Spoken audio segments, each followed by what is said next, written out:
Voltron Season 4 premiere, Code of Honor. Definitely a great start to the season. It's great to have the show back. After our short season this summer, we have another short season. Unfortunately, this one is only going to be 6 episodes as well, which really sucks. But excited that this show is back in general. And this first episode was actually really cool. It's been quite a bit of time. I was surprised that there was such a big time skip because they talk about how it's been months since Lotor has been seen, and you can see that there's been a really big dynamic shift within the series, because you have Keith. He's kind of doing his thing. He's with the Blade of Mamura, and he's going on these little reconnaissance missions, intel gathering and stuff like that. I was like, okay, that's definitely interesting. And then we see him come back from the first mission in this episode, and it's like, hey, you were kind of missing. Like, we sort of needed you here. And of course, there's only 4 lions at this point because Shiro is no longer the leader of the Black Lion.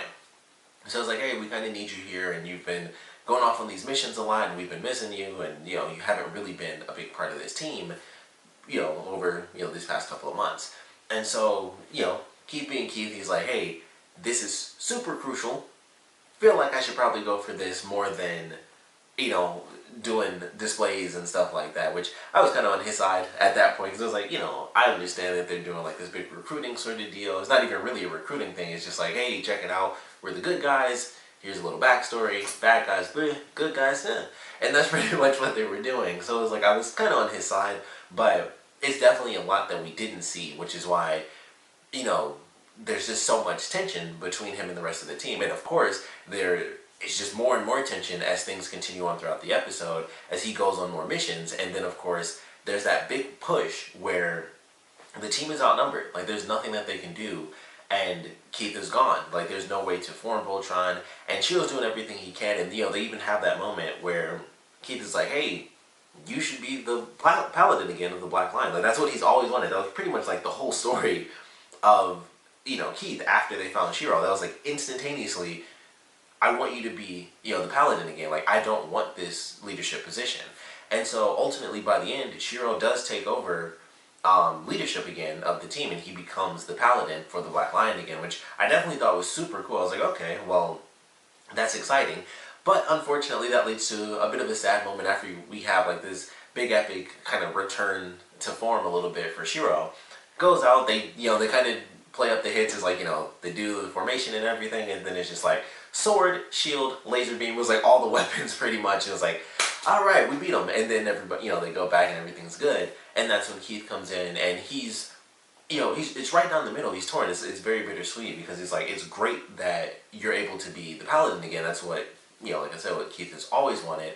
And now that that's officially happened, that loosens the ties, that Keith has really had to the team, where it's like, well, that was pretty much the one thing forcing me to come back, is that Shiro could no longer take over. But now that he can, I feel like I need to go out and do these missions more than I need to be a part of Voltron. And I just thought that was very interesting, and it sucked. It was like, man, it's cool in one regard, because it was like, it was an epic moment because Shiro is back in control, and that means they can form Voltron, of course.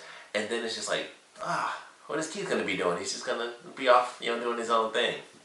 But I am excited, of course, with the way they set everything up. I'm definitely looking forward to the rest of this season. I don't know what in the world to expect, because like I said, with this huge time skip, one of the biggest things that happened, or I guess didn't happen really, is anything with Zarkon. I was so surprised. I was like, we have them talking about like Lotor's been missing for months after they battled him last time with the quintessence ship. They reference the fact that there's like this new form of quintessence, which is super interesting, and they have 0 answers on that, which is a big thing for Keith's storyline, which is part of the reason I'm looking forward to that. I would love to get that answer.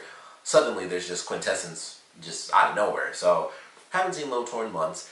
Random new form of quintessence. We still have not seen Zarkon though. That was like the biggest thing, because he was resurrected at the end of the last season, and he regained his memories.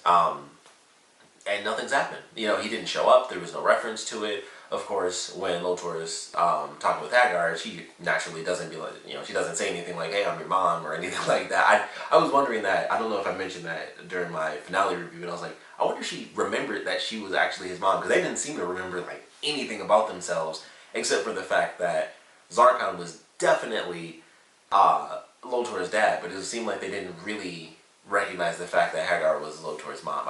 That was one of the big things. I was like, I don't know if they know that, but she does have an odd amount of control and people don't tend to question her, so I think they do kind of know that, they just don't really talk about it. But no sight of Zarkon, only 5 episodes left, so I was kind of shocked that he didn't show up like in this very first episode, even if it wasn't him actually fighting anyone, just being like, hey, I'm definitely back. So really looking forward to what they do with this season, and Lotor seems to be officially doing his own thing. Like, he was already kind of distant. That was like the whole point of his character, is that he wasn't really a part of the army, and then when he came in, he was seen as a bit of a disgrace to a lot of the warriors, because the women that he works with are like half-breeds and stuff like that. And now he's just been gone for months and is like, yeah, I'm doing this thing like way over here, new rare quintessence, or just whatever it's going to end up being. And he's just not even remotely involved, with the military and actually leading in any way, shape, or form. And it's been months, and yet there's still no big reveal of like what's happening with Zarkon. So he's probably, kind of still coming to terms with who he once was and who he is now, and all those memories officially being there and everything that's happened. So they can totally do it that way, but definitely looking forward to this season. Excited to see how things play out ultimately with the team, losing Keith in this way. Definitely excited for episode 2, because finally, Paige gets her reunion. I wish I could remember her actual name. But Paige gets her reunion with her family. So I was like, man, we had waited forever for that. I thought that was going to happen a long time ago. So very excited for this next episode. But like I said, I thought this was a really good premiere. And, where they're headed, I'm definitely curious. I mean, we have Keith going off to kind of do his thing. And maybe we'll get some answers on his backstory this season. I would love that. But only 6 episodes, 5 episodes left, because this was just kind of the introduction to how things are now. So I don't think that'll happen, but that would be great. I would love to get some backstory on him. I know some people might not like that too much, because that was a part of, I think, season 2. A lot of people were like, basically it was the Keith story. I didn't mind that. I thought it was really cool. But I know that bothered some people. So maybe we'll get that this season, maybe we won't, but ultimately, I think this was a pretty good premiere, of course. I would love to know what you guys thought about this one, so please comment below. Let me know your favorite parts about it, your least favorite parts, and, excuse me, would love to know not only your theories for what's going to happen in these next 5 episodes, but just what you guys want to see.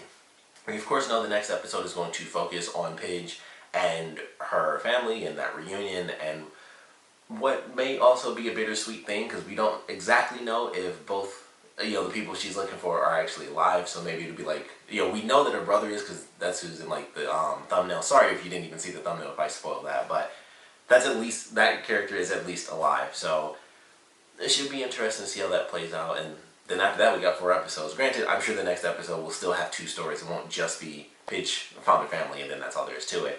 So I'm looking forward to that, but definitely excited. Don't really have too many theories at this point, outside of, I think we're gonna find out what this new version of Quintessence is. I would love to see more of Keith's backstory, and it's hard to say, because I thought Zarkon would show up in the very first episode, so it's hard to say if they're going to save him for next season, which I think would be really odd, because he came back, and I was like, oh, I thought he was going to be gone for much longer, and then if they save him, it would be like, well, why bring him back at all? Why have that epic moment as a finale and he's brought back, and then not have him at all in this season? So he has to show up, otherwise that would kind of just suck. Like, that would just be pointless to have had that epic moment, and then it's like, yeah, we're not going to have that epic moment mean anything until, 2 seasons from now, when we officially reintroduce him to the rest of the characters as, being alive and healthy. So I assume he has to show up somewhere in here, probably towards the end of the season. I wouldn't be surprised if they did that for sure.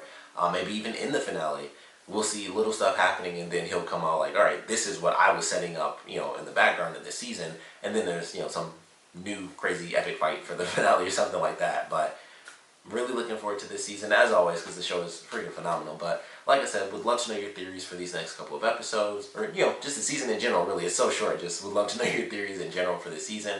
And of course, what you guys want to see this season, and what you guys thought of this episode in general. So please comment below, let me know, and thanks for watching.